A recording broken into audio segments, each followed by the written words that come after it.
예, 안녕하세요. 이번 시간에는 그 SPS를 이용한 그 요인 분석에 대해 알아보도록 하겠습니다.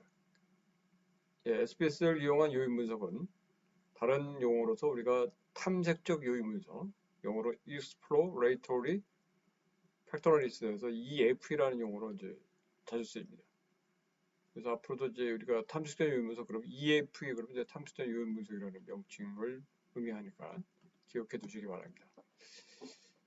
자, 탐색적 요인 분석은 요인 분석은 원래 그 많은 그 본래의 그 변수들이 갖고 있는 의미를 그 훼손시키지 않으면서, 그러니까 그대로 이제 보존 거의 하죠. 하면서 그 적은 수의 새로운 그 요인으로 이제 요약하기 위한 그 선형 결합식을 만들기 위한 그 분석을 말합니다. 그래서 새로 만들어진 그 요인을 우리가 이제 합성 변수 뭐 이렇게도 표기를 하는데, 그 새로운 요인은 추후에 그 다른 이제 분석에 사용되는데, 뭐 회귀 분석이라든가 상관관계 분석, 판별 분석, 뭐 분선 분석, 뭐, 뭐 다양한 이런 분석에 이 값들이 이제 사용될 수가 있습니다. 그리고 이제 등간 척도로 이제 측정이 된 경우는 각 요인에 적재된 변수들을 합해서 평균한 값이 다른 분석에 이제 활용될 수도 있습니다. 저는 주로 이제 이 방법을 써서 다른 분석에 이제 활용이 합니다. 자, 그래서 여기에 그 이제 가장 중요한 조건이 뭐냐면, 그 내가 어떤 요인을 이제 측정하고자 했을 때 그 요인을 설명할 수 있는 변수가 가능하면 모두 다 풀로 들어가야 됩니다. 그러니까 완전해야지만이 우리가 그 요인을 분석하고 그, 그 요인을 설명하고자 하는 하위 차원들, 하위 요인들 간의 관계를 명확히 우리가 파악해낼 수가 있습니다. 그런 점에서 그 여러분들이 요인 분석을 한다 그러면 그 선행 연구들을 근거로 해서 그 요인을 내가 설명할 수 있는 적절한 변수를 우리가 여기다 포함시켜야 됩니다. 예를 들면 우리가 쇼핑 동기라면 쇼핑 동기를 설명할 수 있는 변수들을 잘 그 여기다 포함시켜서 그 응답을 받아야지만 우리가 쇼핑 동기를 그 제대로 설명할 수 있다는 그런 뜻입니다. 그리고 이제 요인은 뭐 수의 결정이라든가 뭐 그다음에 회전의 선택, 요인의 해석 등은 사실 주관적이라는 점에서 한계점을 갖고 있습니다. 네, 그럼에도 불구하고 그 요인 분석을 하기 위한 그 방법들에 대해서는 이제 학자들마다 공통적으로 인정을 하고 있기 때문에 그 방법을 따라가면 되겠습니다. 그리고 사실은 이제 우리가 요인 분석을 하게 되면 전체의 그 표본에 대해서 우리가 요인 분석을 하게 되는데, 실제 그 전체 그 샘플 말고 그 전체 샘플을 구성하고 있는 하위 집단들이 있거든요. 예를 들면 뭐 성별을 하면 남녀, 이런 식으로 해서 우리가 그 집단이 나누어지기 때문에 내가 기준으로 분석하고자 하는 그런 그 집단별로 해서도 이 요인의 그 분석 결과가 동일하게 나타나냐 안 나타나냐, 즉 요인 구조가 우리가 그 집단 간의 차이가 있냐 없냐를 우리가 검증하는 그 인베리언스 테스트를 사실 실시해야 됩니다. 그런데 이제 SPS상에서는 이거를 이제 검증할 수 있는 방법이 그 데이터에서 데이터 파일 분할이라는 이런 명령을 해서 그 요인 구조가 그 집단별로 그 유사하게 나타나는지 뭐 동일하게 나타나는지를 체크할 수가 있는데, 우리가 논문을 쓸 때는 그 논문이나 뭐 어떤 프로젝트든 간에 그 확인 요인 분석을 이렇게 하게 되면 그 형태로 우리가 확인할 수가 있습니다. 그리고 집단의 그 예를 들어 두 집단이나 두 집단 간에 그 요인 구조가 차이가 있다 없다 이걸 또 우리가 그 검증하는 방법도 있으니까, SPS 할 때는 그거를 그 저기 검증 결과에 대한 그 값을 표시를 할 수 없지만, 이 우리가 파일 분할이라는 명령을 줘서 요인 분석을 실시해서 나타난 그 요인의 그 구조가 동일하지 않은지를 체크하면 되겠습니다. 그리고 이제 중요한 또 하나의 기준을 우리가 찾아야 될 요인 적재량 값입니다. 그 요인 분석 요인의 이제 요인을 설명하는 변수들의 그런 적재량 값이 나오는데, 이때 가능하면 이제 0.4 이상은 돼야 되고요. 제일 좋은 건 사실 0.5 이상이 좋습니다. 일반적으로 우리가 요인 분석하고 나서 그 확인 요인 분석 앞에 얘기했던 그 분석까지도 실시가 되는데 그럴 경우에 대개 보면 요인 적재량 값이 0.5 밑으로 적재된 값들은 대부분 그 확인 요인목에서 그 제거가 되기 때문에 제가 경험적으로 보면 그 탐색적 요인 분석에서도 0.5 이상이 나온 것이 훨씬 더 그 설명하기가 나중에 좋다 이렇게 그 생각이 됩니다. 물론 이제 교차 적재량인데 그 요인이 이제 하위 차원들인데 그 하위 차원에 있어서 그 이 변수가 그 1이라는 요인에 뭐 적재가 됐는데 뭐 2에도 우리가 요인이 적재가 돼가지고 그럴 경우는 이제 그 이런 식이죠. 하나의 어떤 세 개씩 있는데 이 변수가 이쪽에도 적재가 돼버리면 이거 우리가 교차 적재다 그러거든요. 교차 적재. 그래서 크로스 로딩인데 이런 변수를 우리가 일반적으로 그 제거시키는 것이 좋습니다. 이게 뭐 우리가 흔히 얘기하는 뭐 어떻게 보면 이제 이쪽도 하고 저쪽도 하니까 회색 분자 같은 그런 그 변수니까 이렇게 되면은 이쪽 요인과 이쪽 요인을 설명하는 데서 설명력을 떨어뜨리기 때문에 이런 변수는 가능하면 빼는 게 좋다. 뭐 그래서 교차가 되는데 아까의 그 0.4 이상으로 되면 가능하면 빼는 게 좋겠다. 뭐 이겁니다. 그리고 이제 KMO 바트리라는 그 값이 나오는데 KM은 이제 변수들 간 상관계가 다른 변수에 잘 설명되는 정도인데 KMO 값이 가능한 높은 게 좋습니다. 그래서 특히 0.5 미만으로 된 거는 굉장히 수용할 수 없는 이런 값들이고요. 대부분 보면 아마 여태까지 경험적으로 보면 0.7 이상은 대부분 되고 뭐 괜찮은 데이터들은 거의 2 이상 나오니까 뭐 크게 문제될 것 같지는 않습니다. 그다음에 이제 바트레이 값은 이제 규모 유효확률이 0.00에서 규모 값을 기하시킬 수 있는 그런 값이 나와야 되고요. 그러니까 0.05 미만으로 떨어져야 됩니다. 그다음에 이제 공통성이라는 게 있는데 그 커뮤니티라는 값이 있습니다. 이 값을 보면 그 85% 이상이 다 바람직하고요. 50% 미만일 경우 이제 분석해서 제거하거나 분석하더라도 해석해서 제어시켜야 되는데 가능하면 이렇게 50% 미만으로 적재된 거는 빼는 게 사실 좋습니다. 고유값은 이제 1 이상이면 기준 일반적으로 하고요. 뭐 그렇게 뭐 변수의 숫자에 따라서 영향을 주지만 고유값 1, 2를 기준으로 하는 경우는 일반적이고요. 그리고 임의 기준이라는 게 이거는 사전에 우리가 이제 그 요인의 수를 결정하는 겁니다. 미리. 그럼 이 말은 무슨 말이냐면 그 어떤 현상을 설명하는 데 사용된 변수들의 그 하위 차원들을 이미 다 알고 있다는 거죠. 그래서 이제 그 만약에 5개 하위 차원으로 이미 구성이 될 거라면 뭐 요인을 지정해서 해볼 수도 있습니다. 그래서 이거 이따 뭐 그 실습에서 한번 보여주도록 하겠습니다. 근데 누적 분산 비율은 이제 높을수록 좋죠. 높을수록 좋은데 이제 자연과학에서는 뭐 굉장히 높게 요구를 하지만 사회과학에서는 되게 60% 이상이면 뭐 그렇게 뭐 업셋하는 수준이 되고요. 간혹에는 50% 미만 아니 60% 미만도 우리가 이제 채택을 합니다. 이거 이제 진짜 이제 아주 탐색적인 연구 이런 경우에서는 그 50% 이상이 되더라도 저기 수용해서 설명하는 경우들이 있습니다. 그 요인 추출 방법은 이제 직각회전 방식과 이제 사각회전 방식이 있는데 우리가 직각회전 방식은 뭐 베리맥스, 커티맥스, 이커맥스를 해서 하는데 이 방식을 우리가 주로 많이 씁니다.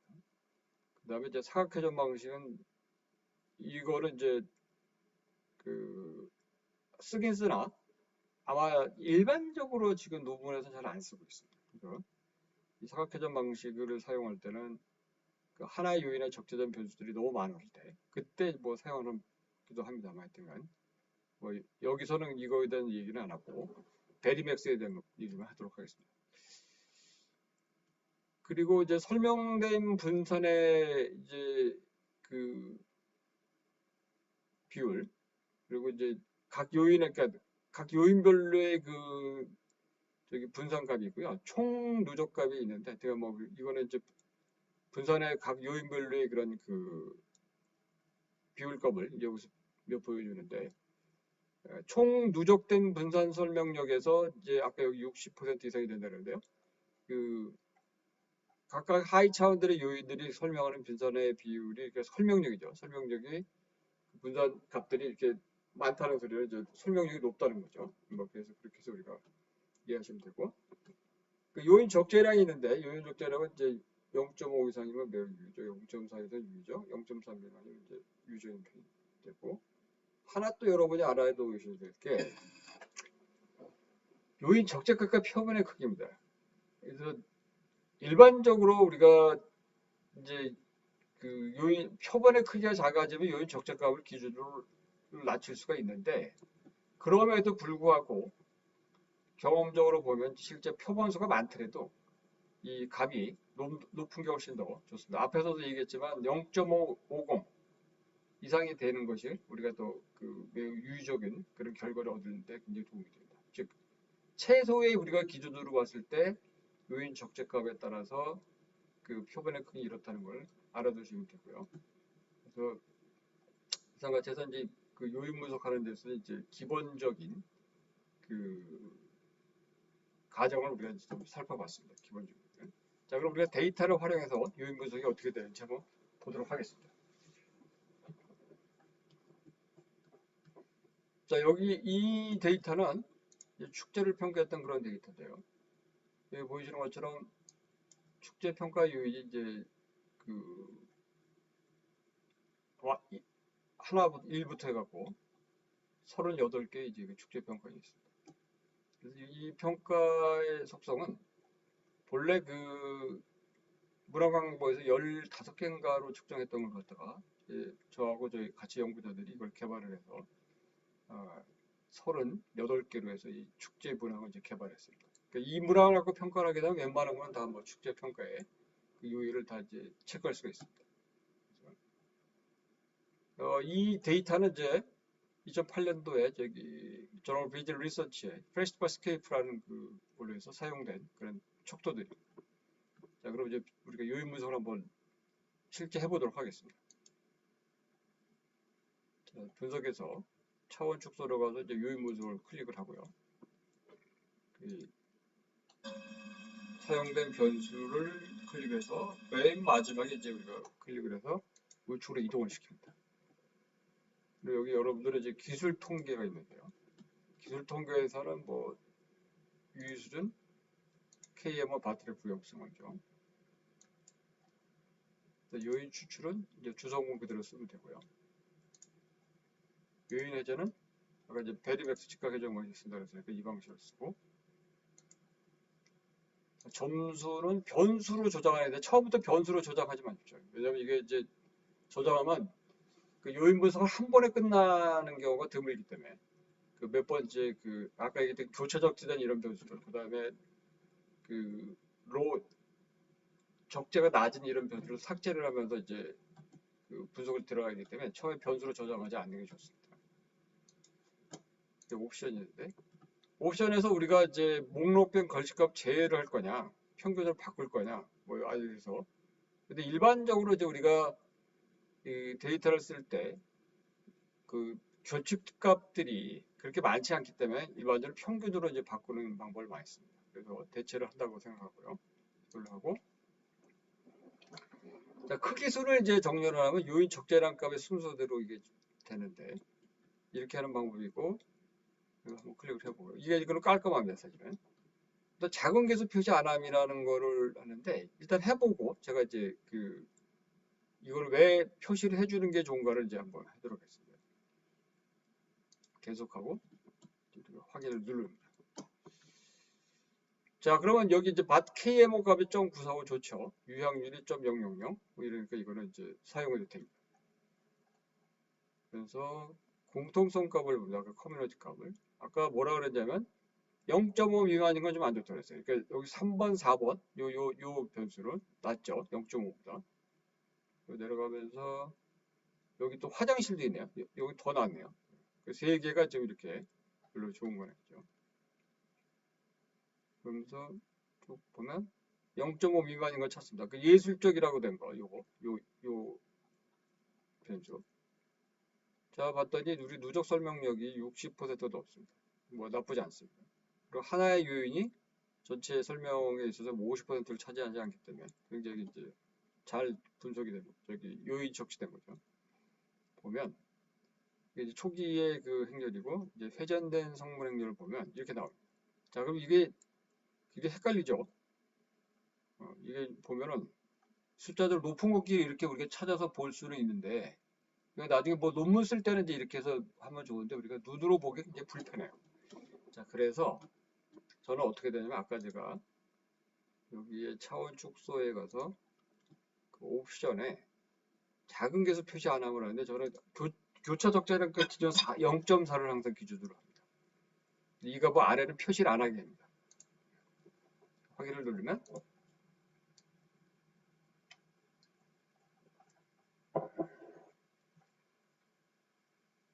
이렇게 해서 깔끔하게 이 분석 결과가 눈에 보입니다. 그럼 확인이 되죠.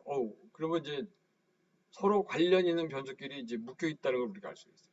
아까 뭐라 그랬냐면 여기 0.3 이상 적대돼야 된다 그랬죠. 0.4. 그런데 화장실이라는 이 변수는 이미 적재가 안 됐어요. 그러니까 이걸 보이지 않으니까 더 0.3보다도 낮은, 그러니까 0.4보다 낮은 이런 값들이 됐으니까 그러면 여기서 우리가 그 화장실이라는 변수 A5를 빼도록 하죠. 자, 그리고 다시 보고 그래도 그대로 잘 우리가 묶였다 그럽니다. 이제 요인이 적시된 건데 묶였는데 아까 뭐라 그랬냐면 그 커뮤니티에서 0.5보다 낮은 거는 빼는 게 좋다고 그랬죠. 그러니까 주차 시설하고 휴식 공간 두 개, 이 변수는 0.5 미만입니다. 그리고 예술적이라고 표시된 거 0.490이죠. 세 개를 우리가 한번 빼도록 하겠습니다. 주차 시설하고 그 휴식 공간 빼고요. 그리고 예술적이라는 그런 걸 빼고 확인. 그러면 이제 그 K만큼 0.91이고요. 괜찮고 여기 커뮤널 특값을 봤더니 보면 0.5 미만으로 떨어지는 건 없습니다. 그래서 됐고 그 다음에 그 누적 설명력이 아까 그 요인 적지 않은 값이 낮은 변수를 뺐으니까 올라갔어요. 증가가 돼서 훨씬 더 좋아졌죠. 그리고 나서 회전된 성분행렬을 보면 여러분들이 여기서 이제 이 적재된 요인들의 이 변수들이 과연 같이 묶여서 하나의 요인을 이제 요인이라는 것을 구성할 수 있는 변수인지 아닌지를 우리가 확인을 해야 됩니다. 여기 보면 전부 내용들이 요거는 전부 이제 프로그램에 관련된 내용들입니다. 이거 괜찮죠? 그리고 이제 안내 요원, 여기 뭐 친절부터 해갖고 이건 전부 이제 안내 스텝에 관련된 내용들이고요. 그리고 행사장 시설부터 해가지고 여기 시설 배치까지는 뭐 이제 시설에 관련된 내용들이 이제 포함되어 있습니다. 그리고 이제 음식의 질부터 가격, 이거 전부 이제 음식에 관련된 거고요. 여기 기념품에 관련된 변수 3개. 요거는 이제 인포메이션에 관련된 3개가 이제 묶여 있고요. 여기 이제 그러니까 편리성에 관련된 문항이 이제 2개가 묶여 있습니다. 자, 그러면 이렇게 묶여 있으면 이 변수들이 이제 우리가 요인 분석 조건을 다 충족이 됐거든요. 그럼 여러분이 해야 될 일이 뭐냐? 여기서 이 변수, 여기에 일요인에 적재된 변수들이 과연 신뢰도 값이 있냐 없냐? 이거는 우리가 확인을 해야 됩니다. 그래서 여기서 그 촉도 분석, 신뢰도 분석으로 들어갑니다. 자, 보면 이제 이 프로그램에 관련된 내용이 A15부터 16, 17, 18, 19, 20, 21 이렇게 돼 있죠. 그럼 요거를 이제 신뢰도 분석할 때 이렇게 불편하거든요. 그러면 이건 어떻게 하냐면 다시 가서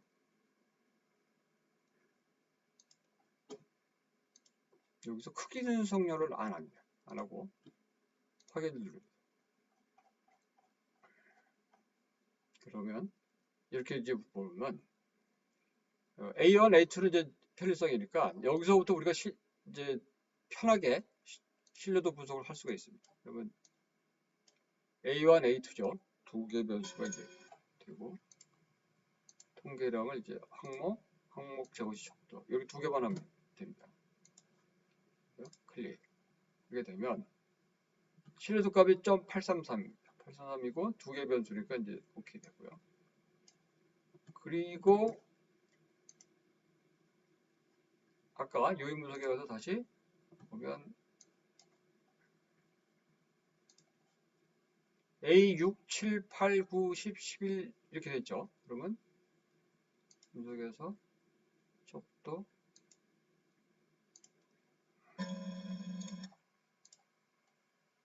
A6, 7, 8, 9, 11 그래서 오케이 해보면 신뢰도 값이 0.913이고요. 이게 항목이 삭제된 경우에 크럼버 알파 값을 보면 이 값을 그러니까 여기 안내 요원수라는 요 변수를 갖다가 삭제를 하게 되면 0.913에서 0.916으로 그 신뢰도 값이 이제 상승이 됩니다. 자, 이때 0.003을 더 증가시키기 위해서 이 변수를 뺄 것이냐, 아니면 이 변수를 포함을 시켜서 우리가 설명할 것이냐는 그 이제 연구자가 이제 판단하면 됩니다. 근데 이 경우는 이제 전체 크럼버 알파 값이 0.9 이상이기 때문에 뭐 굳이 이거 변수를 제가 빼지 않아도 될 것 같습니다. 그대로 사용하면 되죠. 그리고 이제 축제 안내 12, 13, 14죠.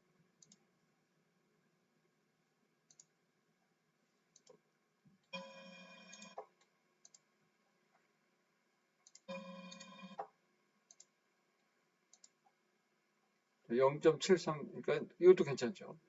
그대로 써도 됩니다. 물론 여기도 마찬가지로 이 변수를 빼도 되는데 그대로 사용해도 뭐 큰 문제는 없습니다. 자, 그래서 이와 같이 이제 다 이제 했다고 생각하면 아까 우리가 그 편리성이라는 변수는 그 두 개를 우리가 묶었잖아요. A1하고 B. 그러면 여러분이 이때 하고 나서 우리가 요인이 이제 도출이 됐으니까 그 도출된 요인을 우리가 내가 만약에 이제 이걸 저장을 하고 싶다 그러면 이제 그때 이때 이제 저장을 합니다. 저장을 하면 데이터에 가서 찾아보면 이와 같이 해서 우리가 이제 데이터의 그런 그 결과들이 이렇게 보여요. 그래서 이런 저장된 변수를 이제 요인 점수를 갖고 우리가 활용할 수도 있고요. 저 같은 경우는 이제 그 이 적재된 변수의 그 변수들을 합해서 평균한 값을 주로 많이 쓰는데 여기서 본다 그러면 예를 들어서 우리가 아까 이건 정보라고 우리가 얘기했잖아요. 그러면 그 A 12, 13, 14니까 이때 이제 데이터 변환을 합니다. 그래서 우리가 뭐 정보 뭐해서 정보 요인 뭐 아니면 뭐 안내 뭐 요인 뭐 하여튼 그래서 이제 그 요인을 우리 표시를 하고요. A 12, 13, 14니까요. 가로를 해서 A 12 플러스 13 플러스 14 나누기 3 확인 해서 이렇게 새로운 변수를 하나 이제 우리가 그 만들어낼 수가 있고 여기 뭐 이제 정보 요인이라는 이런 변수가 만들어졌습니다.